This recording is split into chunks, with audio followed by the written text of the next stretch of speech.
When I was in university, I remember sitting in a lecture about global warming and feeling overwhelmed by the scale of the problem. The professor said, "Our planet doesn't need saving. We do." Those words stayed with me. From that moment, I wanted to learn how humanity could power the world without destroying it. That's how my journey into renewable energy began. Years later, I joined an international research program focused on sustainable technology. It brought together young engineers, scientists, and dreamers from all over the world. People who believed in one idea, that innovation and nature could work together. English was our common language, the bridge that connected our thoughts and dreams.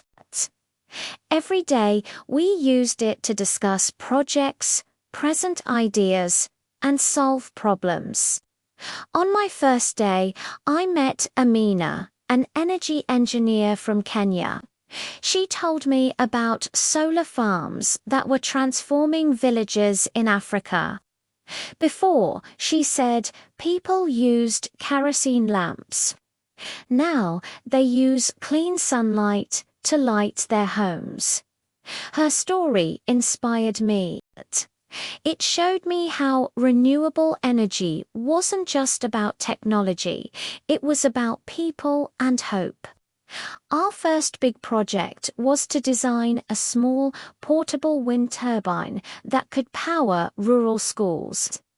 The idea was simple: a lightweight device that could generate enough electricity to run computers, lights, and internet routers. We called it Windlight. I was responsible for testing the prototype. I still remember the first time we placed it on a hill outside our lab. The wind blew gently, the blades began to turn, and the LED lights flickered on. Everyone cheered. It was a small success, but it felt like a step toward a better world. Working on renewable energy taught me patience and creativity. We failed many times when the wind was too weak, when the solar panels overheated, or when our water turbine stopped spinning. But every failure was a lesson. We learned to adapt, to innovate, to think differently. In our group, we often joked, renewable energy requires renewable optimism. Our next adventure took us to a floating research platform in the Pacific Ocean.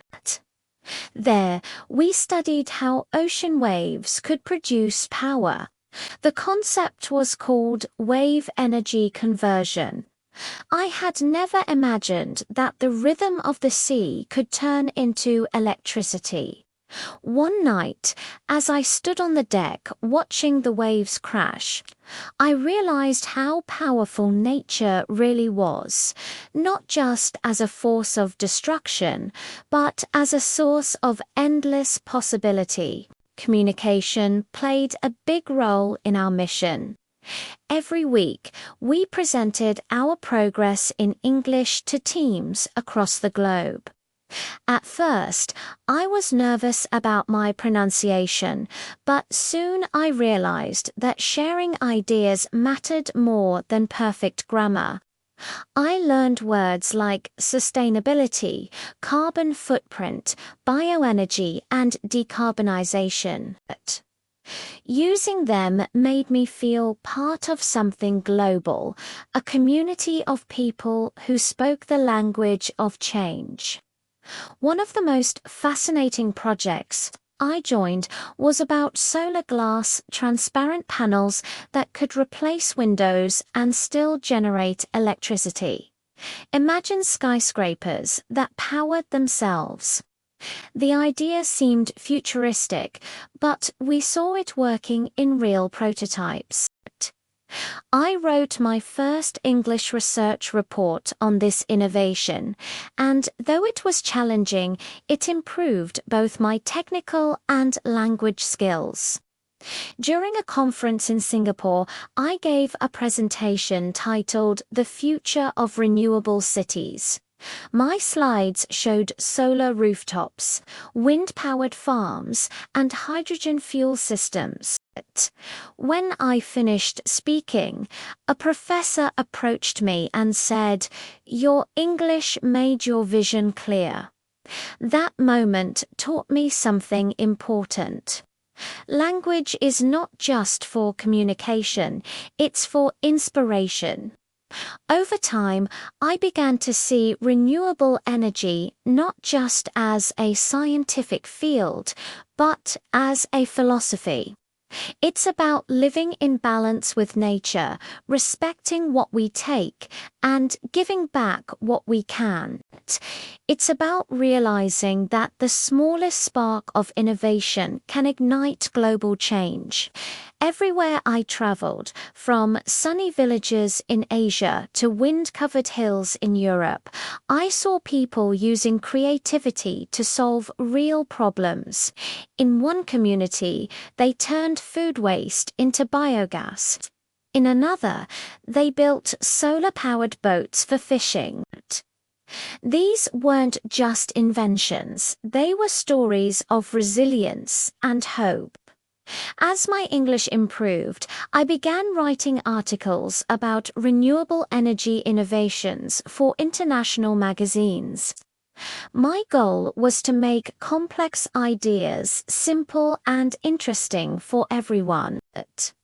I wanted people to see that learning about renewable energy could be as exciting as watching a science fiction movie. Except this story was real. Now, years later, I look back and realize that this journey has changed me.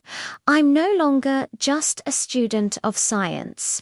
I'm a believer in possibility. Every sunrise reminds me that renewable energy, ISNT, just about power. It's about renewal, both for the earth and for us. Learning English through these experiences gave me the ability to connect with people from every continent, share ideas, and inspire action. It taught me that words, like energy, can be renewable, endlessly used to spread awareness, hope, and change.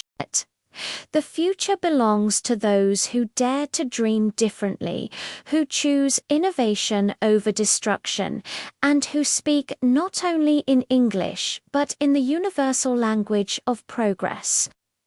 As I look toward tomorrow, I know that the world's next great discovery won't come from fossil fuels or machines, but from minds and hearts working together, powered by imagination, fueled by learning, and illuminated by the endless energy of the sun.